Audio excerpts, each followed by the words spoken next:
Hello दोस्तों, आज हम लोग पढ़ेंगे ज्यूरिस्प्रूडेंस। तो चलिए शुरू करते हैं। सबसे पहले हम लोग इसका मीनिंग पढ़ते हैं। तो जो ज्यूरिप्रूडेंस शब्द है वो ज्यूरिप्रूडेंसिया से बना हुआ है। ज्यूरिप्रूडेंसिया एक लैटिन टर्म है। ज्यूरिप्रूडेंसिया दो शब्दों से मिलकर बना हुआ है, ज्यूरिस और प्रूडेंसिया।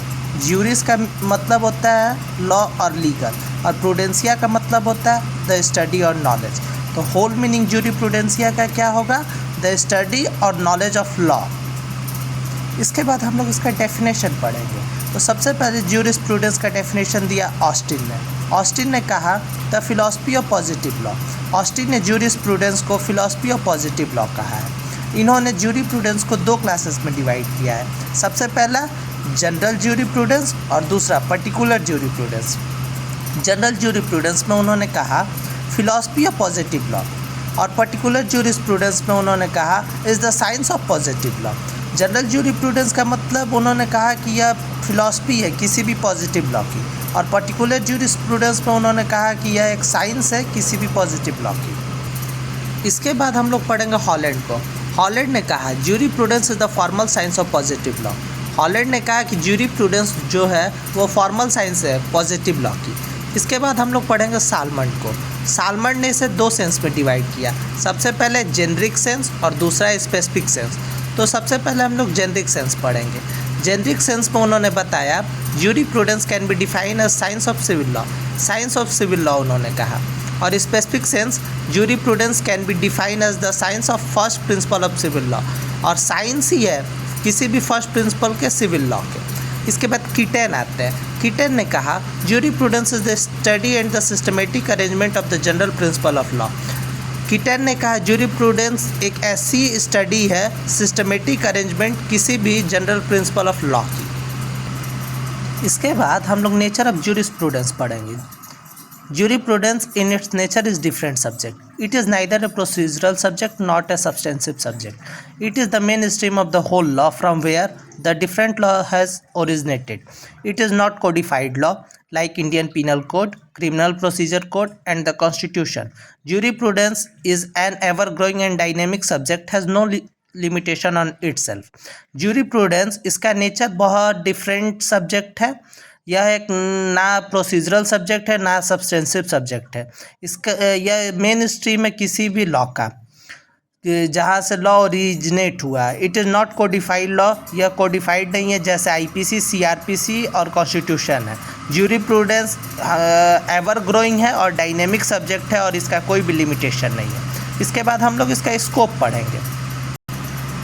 इसके बाद scope of jurisprudence. The scope of jurisprudence has widened considerable over the year. Commenting on the scope of jurisprudence, justice PB Mukherjee observe that jurisprudence is both intellectual and idealistic abstraction as well the behavioural study of the man in society. It include political, social, economic and cultural idea. It cover the study of man in relation to society. Scope of jurisprudence में हम लोग यह पढ़ेंगे कि इसका जो scope है बहुत ज़्यादा वाइड है। जस्टिस पीबी मुखर्जी ने यह ऑब्जर्व किया कि यह बिहेवियरल स्टडी करता है किसी भी आदमी की सोसाइटी से जुड़ के। इसमें इंक्लूड होता है पॉलिटिकल, सोशल, इकोनॉमिक और कल्चरल आइडिया। यह कवर करता है मैन का रिलेशन सोसाइटी से। इसके बाद हम लोग इम्पोर्टेंस ऑफ ज्यूरिप्रूडेंस पढ़ेंगे। Jurisprudence helps judges and lawyers in ascertaining the true meaning of the law passed by the legislature to provide the rule of interpretation.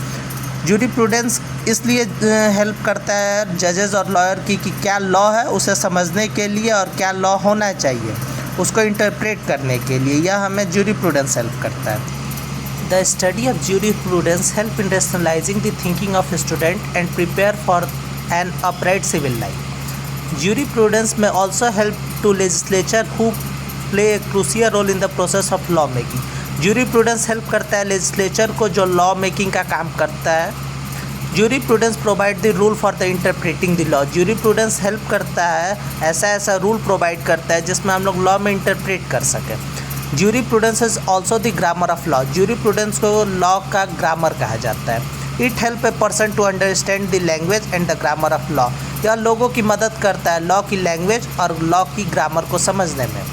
Jurisprudence also talks about the political right and legal right and how the system can steep to balance them out. A student can also look into it with the help of jurisprudence. jurisprudence लोगों को बताता है political right और legal right के बारे में और उसके सिस्टम के बारे में, यह बैलेंस क्रिएट करता है। किसी भी छात्र को यह मदद करता है jurisprudence लॉ को समझने में। इसके बाद हम लोग स्कूल ऑफ jurisprudence पढ़ेंगे। टोटल jurisprudence में 5 स्कूल है। सबसे पहला एनालिटिकल और इम्परेटिव स्कूल, दूसरा फिलोसफिकल एंड नेचुरल स्कूल, तीसरा हिस्टोरिकल स्कूल, सोशियोलॉजिकल स्कूल और रियलिस्टिक स्कूल। इन सब स्कूलों को हम लोग ब्रीफ तरीके से नेक्स्ट वीडियो में पढ़ेंगे। Thank you.